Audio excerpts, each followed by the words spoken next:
শুক্রবার বর্ধমানের মঞ্চ থেকে গর্জে উঠলেন প্রধানমন্ত্রী নরেন্দ্র মোদী। নির্বাচনী প্রচারে এখানে এক সমাবেশে বক্তব্য দেন তিনি। এই সমাবেশে প্রধানমন্ত্রী মোদী বিরোধী দলগুলিকে নিশানা করে বলেন যে তিনি জনগণের সেবা করার জন্য জন্মগ্রহণ করেছেন। তিনি আরও বলেন তার স্বপ্ন শুধু মানুষের স্বপ্ন পূরণ করা। নরেন্দ্র মোদী জানিয়ে দিলেন তিনি রাজ্য বিজেপিকে ইতিমধ্যেই এমন নির্দেশ দিয়েছেন যে চাকরি হারানো যোগ্যদের আইনি ও সামাজিক লড়াইয়ে পাশে থাকতে হবে দলকে। তিনি এর জন্য একটি আইনি পরামর্শদাতা দল এবং সমাজ মাধ্যম দল গঠনের নির্দেশও দিয়েছেন রাজ্য নেতৃত্বকে। সে কাজ হওয়ার গ্যারান্টিও দিয়েছেন মোদী।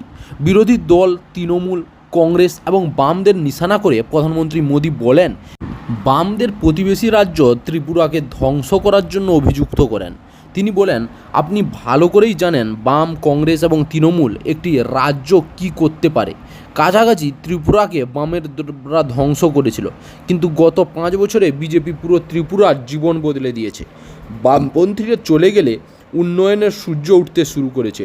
তৃণমূলকে আক্রমণ করে মোদী বলেন গতকাল আমি টিভিতে দেখেছি যে এখানে বাংলায় একজন তৃণমূল বিধায়ক প্রকাশ্যে হুমকি দিয়েছেন। তিনি বলেছেন যে তিনি ভগীরথীতে হিন্দুদেরকে 2 ঘন্টার মধ্যেই ধুয়ে ফেলবেন।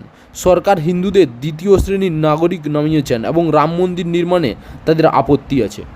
সন্দেশখালী ইস্যুতেও প্রশ্ন তোলেন প্রধানমন্ত্রী মোদী।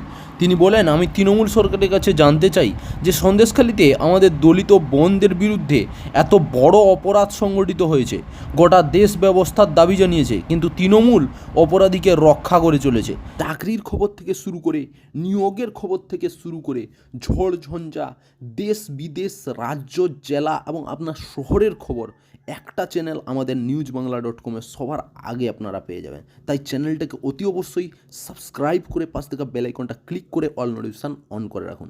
জয় হিন্দ, জয় ভারত।